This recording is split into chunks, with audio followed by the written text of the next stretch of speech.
हजरत सिद्दीक़ अकबर को अमीरुल मोमिनीन बनाया गया, लेकिन जनाब बिलाल हबशी के पास मदीने वाले महबूब के मेहमानों की जिम्मेदारियां थी, मस्जिद नबवी की कुंजियां थी। कमाल उनका भी बड़ा है और कमाल बिलाल हबशी का भी बड़ा है। हालांकि वो तो मस्जिद में झाड़ू देते थे, खिदमत करते थे। तो आप अल्लाह की रजा पे राजी रहें। जहां रब ने आपको रखा है, जिस मकाम पे रखा है, वहां आप राजी रहें। आपको इत्मीनान महसूस होगा, आप सुकून में आ जाएं, दिल में ठंडक महसूस करेंगे, परेशानियों से निकलेंगे।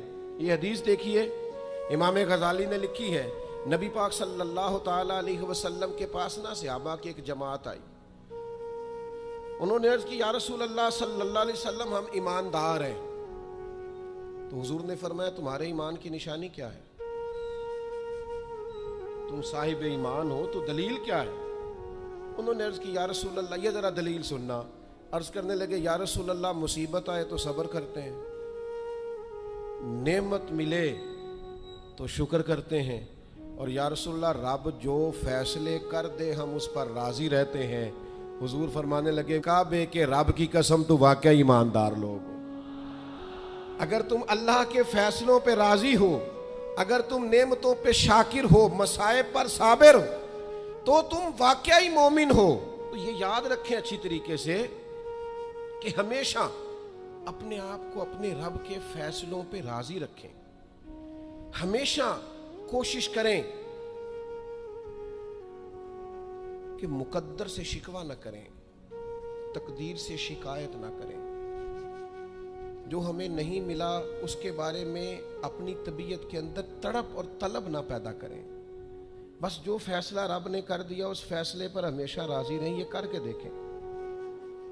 हजरत अनस बिन मालिक रदी अल्लाह ताला अन्हु फरमाते हैं, एक पूरी जमात जन्नत में जाएगी लोगों की। फरिश्ते उनसे पूछेंगे कि मियाँ हिसाब दे आए हो? तो वो कहेंगे, हमें तो किसी ने हिसाब पूछा ही नहीं। उनसे पूछा जाएगा, पुल सिरात देखी है? कहेंगे, नहीं, हमने तो नहीं देखी। उनसे पूछा जाएगा कि मिज़ान अमल? तो उन्होंने कहा, नहीं, बिल्कुल नहीं।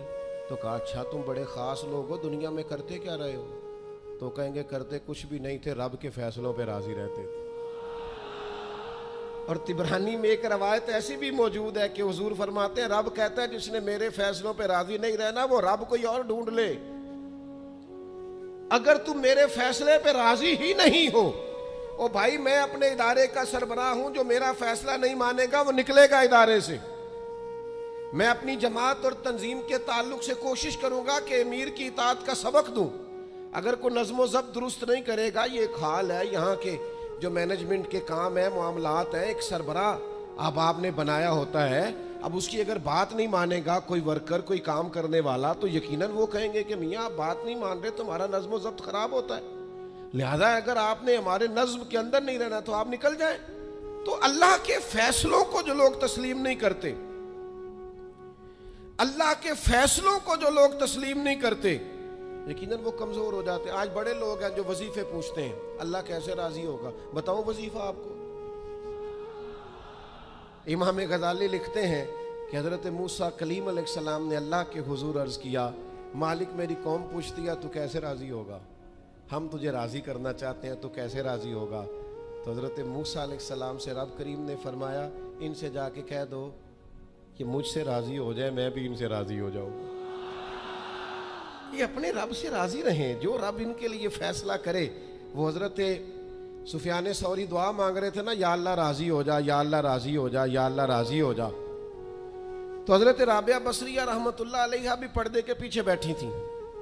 तो जब उन्होंने बहुत ज्यादा इस दुआ पर इसरार किया ना, या अल्लाह राजी हो जा, तो पर्दे के पीछे से बोल पड़ी, कहने लगी, सुफियान अब कुछ और ना मांगे अल्लाह से, आगे ना चले। जनाब सुफियान कहने लगे, मैं दुआ ही कर रहा हूँ कि या अल्लाह तू राजी हो जा। तो फरमाने लगी, पहले अपने दिल पे हाथ रख के बताएं आप अल्लाह से राजी हैं? आप तो कहते हैं ये है तो ये नहीं है, कभी ये भी मिल जाए ना। अगर आप नाराज ना हो तो पहले ख्याल था एक सवारी मिल जाए, चाहे मोटरसाइकिल ही हो, मिल गई। अब बड़े परेशानी होती है, कभी 4 टायरों वाली होती ना, वो भी मिल गई, दे दी, तलब ही ये थी। अब ख्याल आता है कभी थोड़ी सी बड़ी मिल जाए ना, वो भी मिल गई। अब जिनकी जरा गाड़ियां ऊंची हैं, टायर चौड़े हैं, वो परेशान करते हैं, तो बंदा तो रोक ही नहीं रहा कहीं। तो हजरत कलीम से रब ने फरमाया इनसे कहो मुझसे राजी हो जाए, मैं भी इनसे राजी हो जाऊं। लेकिन हमारी तबीयत की बेचैनी, हमारे मिजाज की बेकरारी, हमारे लबो लहजे का वो आलम कि हम खुश नहीं होते। ढेर सारे लोग हैं, आप कुछ भी कर लें, कुछ भी घर में ले आए, कुछ भी हो जाए, कितनी भी नेमत मिल जाए, उनका मिजाज इस तरह का बन जाता है, खुश नहीं। मैं अक्सर दोस्तों से कहता हूँ कि बाज़ दोस्त ऐसे हैं जिनका अंदाज इस तरह का है कि उनको कोई भी नेमत मिल जाए तो उनकी तबीयत सुकून पजीर नहीं होती। हज़रत अब्दुल्ला इब्न उमर रज़ी अल्लाह ताला अन्हु सहाबा में से बड़े साले आदमी हैं, नेक आदमी हैं, हज़रत उमर के साहिबजादे हैं, और अल्लाह के हबीब अलैहिस्सलाम ने फरमाया ये बड़े नेक हैं। तो सैयदना अब्दुल्ला इब्न उमर रज़ी अल्लाह ताला अन्हु के ना एक साहिबजादे बीमार थे। ये जो बच्चे बीमार हों या किसी तकलीफ में हो तो ये माँ बाप को बड़ा बेचैन कर देते हैं। अपनी भूख भी बंदा सह लेता है, अपनी बीमारी और तकलीफ भी सह लेता है, लेकिन अगर औलाद किसी आजमाइश का शिकार हो जाए, परेशानी का शिकार हो जाए, तो इंसान बड़ी तकलीफ में आ जाता है। हज़रत अब्दुल्ला इब्न उमर रज़ी अल्लाह ताला अन्हु बड़े परेशान थे अपने बेटे को लेकर, और जो उनके करीबी लोग थे वो महसूस करते थे कि शदीद ज़हनी इस्तिराब में मुब्तला हैं सैयदना अब्दुल्ला इब्न उमर। अल्लाह का फैसला एक करम आया और उनके साहिबजादे का विसाल हो गया। जब उनके साहिबजादे विसाल कर गए ना, तो जाहिर है कि बीमारी से बड़ा गम तो साहिबजादे का इंतकाल कर जाना है। तो जनाजे के लिए जो लोग आए और उसके बाद जो ताज़ियत के लिए लोग आए, वो कहते हैं हमने जनाब अब्दुल्ला इब्न उमर को बड़ा मुतमईन देखा।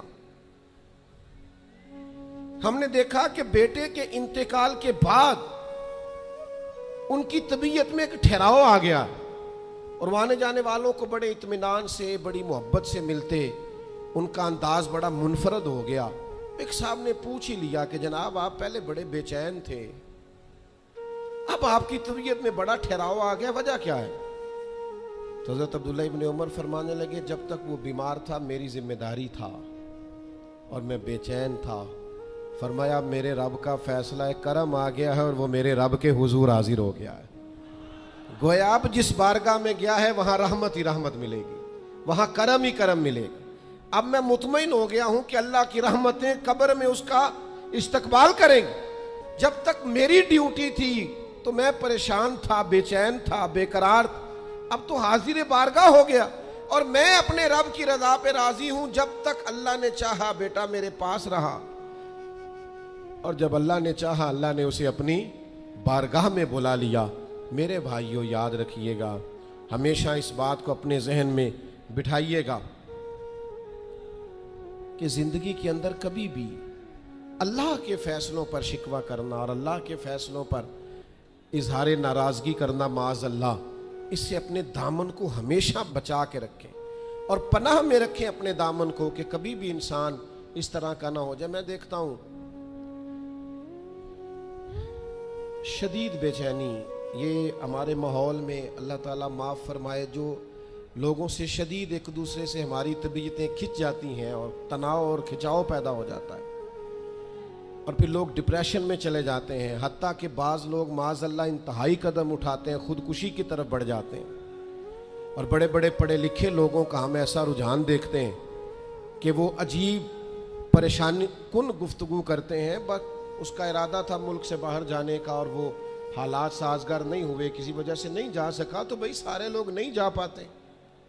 आप ढेर सारे लोगों से पूछ लीजिएगा कि वो ज़िंदगी में कुछ और करना चाहते थे, लेकिन अल्लाह का इरादा करम उनके लिए कुछ और था। और ये एक ऐसी अल्लाह की तौहीद की अलामत है कि मौला अली शेर खुदा फरमाते मैंने इसी से तो रब को पहचाना है कि जो मैं करना चाहता था वो नहीं हुआ, बल्कि वो हुआ जो मेरा रब चाहता था। फरमाते मैंने किसी काम के लिए सारे असबाब जमा कर लिए, जब नहीं हुआ तो मैं समझ गया ये करना मेरे अल्लाह ने।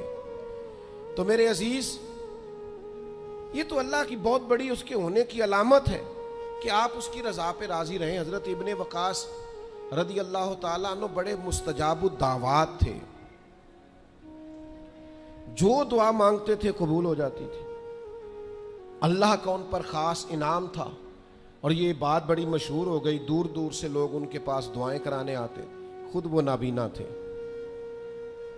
बिनाई नहीं थी। तो कुछ लोगों ने उनसे कहा कि आप अपने लिए भी दुआ कर लें।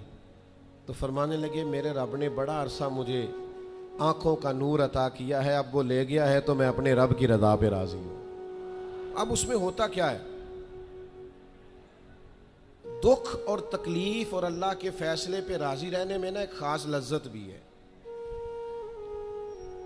सिर्फ सुखों का मजा नहीं होता, दुखों का भी मजा होता है।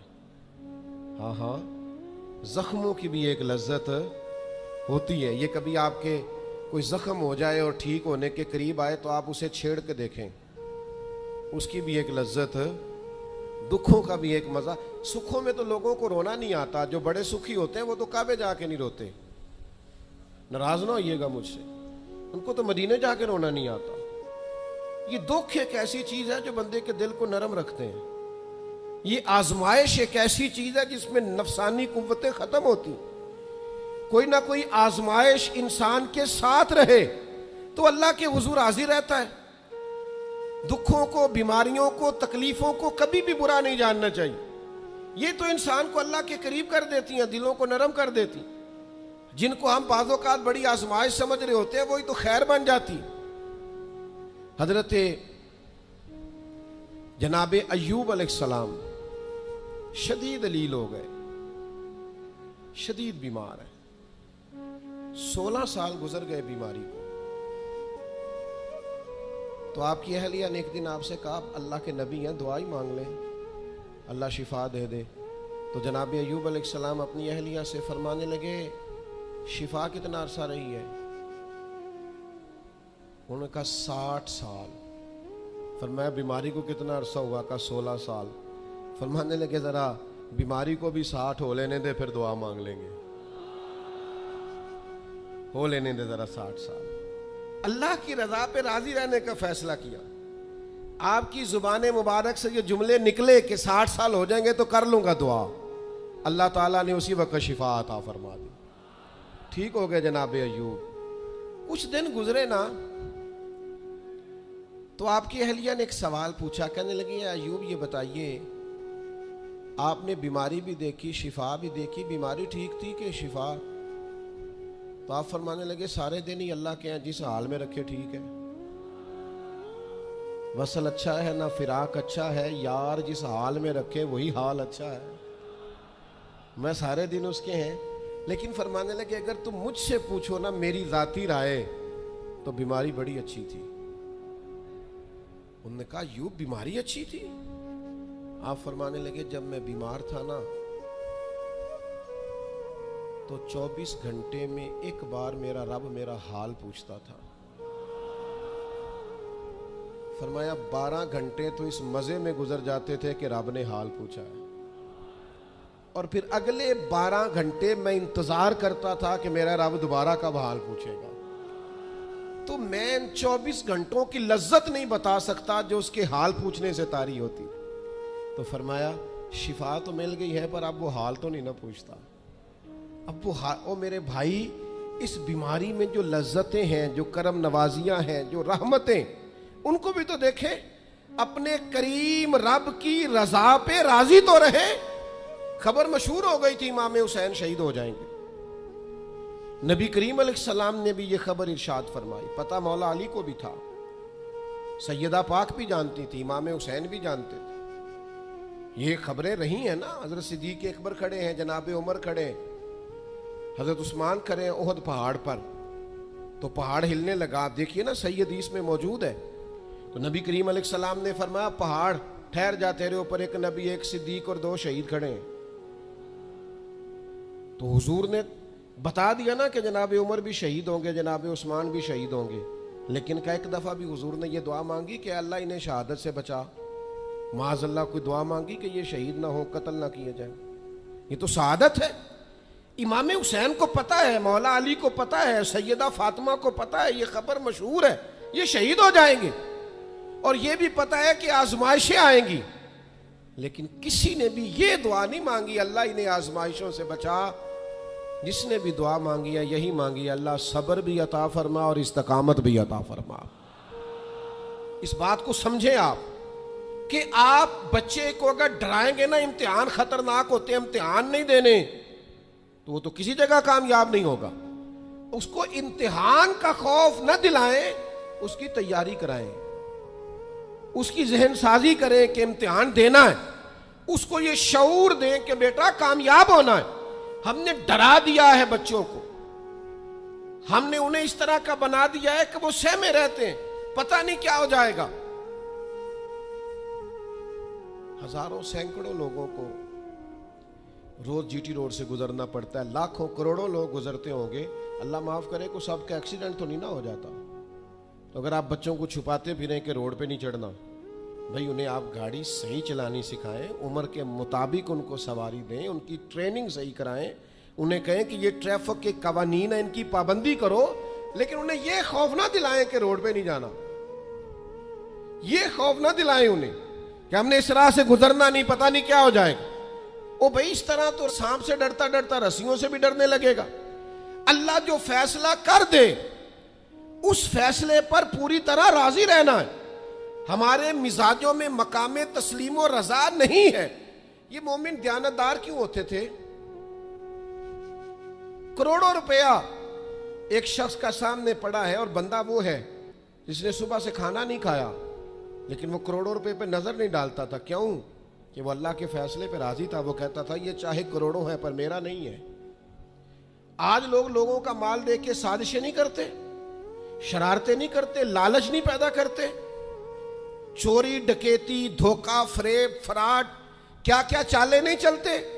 अगर ये अल्लाह के फैसले पे राजी रहे कि रब ने जो मेरे लिए रखा है वही मेरा हक है, तो कभी इनकी तबीयत में ये बात पैदा ना हो कि हमने धोखा देना है, फ्रॉड करना है, फरेब करना है। आप मकाम में तस्लीम और रजा पे आ जाएं। ढेर सारे लोग हैं जो जहां खड़े हैं वहां राजी नहीं, सामने वाला उन्हें बड़ा खुश नजर आता है, बड़ा खुश कि यार मैं बड़ी तकलीफ में हूं, ये फलाने शोबे वाला बड़े सुकून में है। तो भाई कभी उससे भी तो पूछ के देखना, उससे पूछ, वो कहेगा जितने कांटों पे मैं बैठा हूं दूसरा है ही कोई नहीं। हम जो काम कर रहे होते हैं ना उस काम का मजा नहीं लेते, हमें वो करना है जो सामने वाला कर रहा है। भाई आप जो कर रहे हैं उसको मजा लेके करें, मकामे तस्लीम और रजा पे रहें। वो जो सामने वाला कर रहा है अल्लाह ने उसकी ड्यूटी लगाई है, वो करेगा। और यही बात यहां तक पहुंच जाती है कि हमें सब का पता होता है कौन क्या कर रहा है, अपना नहीं पता होता, क्योंकि हम वो चाहते हैं जो हमारा हक नहीं, उस तरफ बढ़ते हैं जो हमारा नसीबा नहीं। तो अच्छी तरह इस बात को अपने जहन में बिठाएं कि अल्लाह के फैसलों पे राजी रहना, अल्लाह की रजा पे राजी रहना, अपने रब से हर वक्त राजी रहना, यह बंदा मोमिन की शान है। अगर अल्लाह के फैसलों पे राजी रहोगे ना तो जिंदगी में इतना सुकून आ जाएगा, इतना इत्मीनान आ जाएगा, लहजों में इतना ठहराव आ जाएगा, आपको महसूस होगा कि आपकी शख्सियत संजीदा हो गई है, वजादार हो गई है। आपके मिजाज के अंदर एक अल्लाह ताला ने खास कमालात रख दिए। लेकिन अगर आप ये नहीं करेंगे, अल्लाह के फैसलों पे राजी नहीं रहेंगे, तो फिर आप नतीजा उसका देख लीजिएगा। हर वक्त की बेचैनी, बेकरारी, उलझाओ और तबीयत के अंदर इस्तराब, यह आपको बेचैन रखेगा। हम अपनी जिंदगी में अगर थोड़ा सा ये वाला फैसला ले आए, आप देखें ना, अंदाज देखें, 14 लोग शहीद हो गए थे बद्र में, उनमें से तो कोई किसी सूबे का गवर्नर नहीं बना। उन्होंने तो मक्का को फतह होते नहीं देखा, उन्होंने तो रूम को, यमन को, शाम को फतह होते नहीं देखा।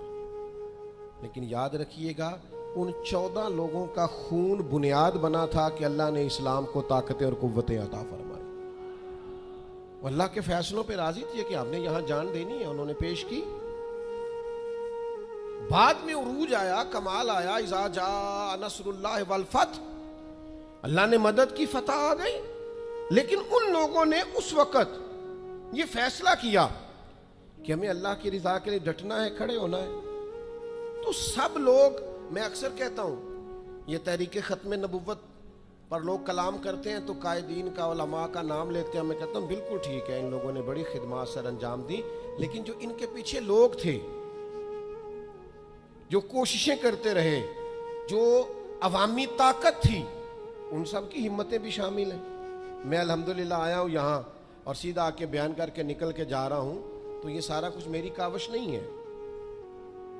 ये तो जो लोग आधी रात को सड़क पे पोस्टर लगाते रहे, दिन को यहाँ आते रहे, रात जागते रहे, मेहनत करते रहे, परेशान होते रहे, उलझते रहे, ये तो उन लोगों की कावश है, ये उन लोगों का कमाल है। हम समझते नहीं इस चीज को। जब तक आप अपने मिजाज में ठहराव नहीं लाते और छोड़ दें दूसरों का काम अपने खाते में डालना, ये भी मेरा है, ये भी मेरा है, ये भी मैंने किया, ये भी मैं, इससे भी बेचैनी पैदा होती है। हमने जो किया है हम उस हद तक रहें और अल्लाह तबारक व तआला के फैसले पर सरे तस्लीम खम करें। यकीन करो अल्लाह का फैसला कैसे मानना है, इसकी अगर किसी ने सही तस्वीर देखनी है तो वाक़या करबला को देखें। यानी कायनात के वो लोग जिनका खानदान भी सबसे ऊंचा है, हसब भी सबसे ऊंचा, नसब भी सबसे ऊंचा, कमाल भी सबसे ऊंचा, वज़ादारी भी सबसे ऊंची, इल्म, फजल, शोहरत, इज्जत, विकार, शराफत, नजाबत, हर चीज में वराउल वरा है, लेकिन उनकी कैफियत मेरे अजीज ये है कि इमाम अली मकाम के सामने उनकी सारी औलाद शहीद हो गई। यहाँ ना इस इतने बड़े मजमे में किसी की कटी हुई उंगली फेंक दी जाए ना, उंगली का टुकड़ा इंसानी उंगली का, तो लोग खौफ से भाग जाए। हम बातें सुन लेते हैं, कर लेते हैं, हम समझते नहीं कि ये कितना अजीब मंजर है। आप ये बात समझ सकते हैं कि हजरत अब्बास के बाजू कटे, पूरे पूरे बाजू काट डाले गए, तो कैसा मंजर होगा। और इमाम हुसैन का सर काट के नेज़े पे लगा दिया गया, बाकी जिसमें अथर करबला में पड़ा है, और सर भेज दिया गया दमिश्क में, तो कैसी मंजर कशी होगी। लेकिन इमाम हुसैन से लेकर जनाब ज़ैनब तक और इमाम हुसैन से लेकर इमाम ज़ैनुल आबिदीन तक आपको जो बंदा भी मिलेगा रब की रज़ा पे राज़ी मिलेगा। किसी जगह वो शिकवा करते नज़र नहीं आते। वो समझते हैं ये हमारे रब की मर्जी, हम इस पे राज़ी हैं। जब तक नाना के कंधों पे थे तब भी राज़ी हैं, और जब घोड़े की पुश्त पे हैं तब भी राज़ी हैं, और जब मदीने से परदेसी होकर निकल रहे हैं फिर भी राज़ी हैं, और जब सर काट के नेज़े पे लगा दिए गए हैं तब भी राज़ी हैं। हर हाल में अल्लाह की रज़ा पे राज़ी। रदी अल्लाह अन्हुम व रदू अन, वो अल्लाह से राज़ी हैं और अल्लाह उनसे राज़ी है। कोशिश करनी है कि अपने बच्चों को वाक़या करबला इस अंदाज में सुनाया जाए कि उनके अंदर जुर्रत पैदा हो, जुर्रत इजहार पैदा हो, हक का जज्बा पैदा हो। इमाम हुसैन की शहादत इस लहजे में कभी ना सुने ना बयान करें कि जिससे कोई कमज़ोरी अपनी तबीयत में पैदा हो। इमाम अली मकाम रदी अल्लाह तआला अन्हु का नाम जुर्रत की अलामत। इमाम हुसैन का तो किसी ने कहा था सुनाओ अपने बच्चों को कहानी खैबर और खंदक की, अली की बात सुनकर दिलों से डर निकलते हैं, खौफ दूर होता है मौला अली की बातें सुनकर। तो अपने दिलों के अंदर ये जज्बा अपने बच्चों को लाएं। और फिर मैं आपकी खिदमत में एक आखिरी बात ये भी अर्ज़ करूँगा जिसे कभी ना भुलाइएगा।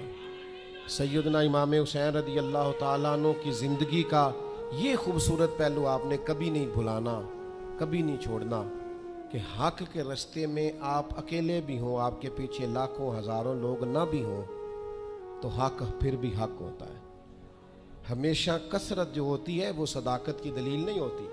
हम ना सियासी बयानबाजी करते हैं कि जो सौदा मार्केट में बिकता है वही बयान हम भी दे देते हैं, हक नहीं बोलते। हम तो अपने घर में हक नहीं कहते, अपने महकमे में हक और सच नहीं कहते, अपने अजीज़ों में सच्ची बात नहीं करते। क्यों कि हम हर तरह से डिप्लोमेट होते हैं कि मैं लोगों की गुड बुक में रहूं,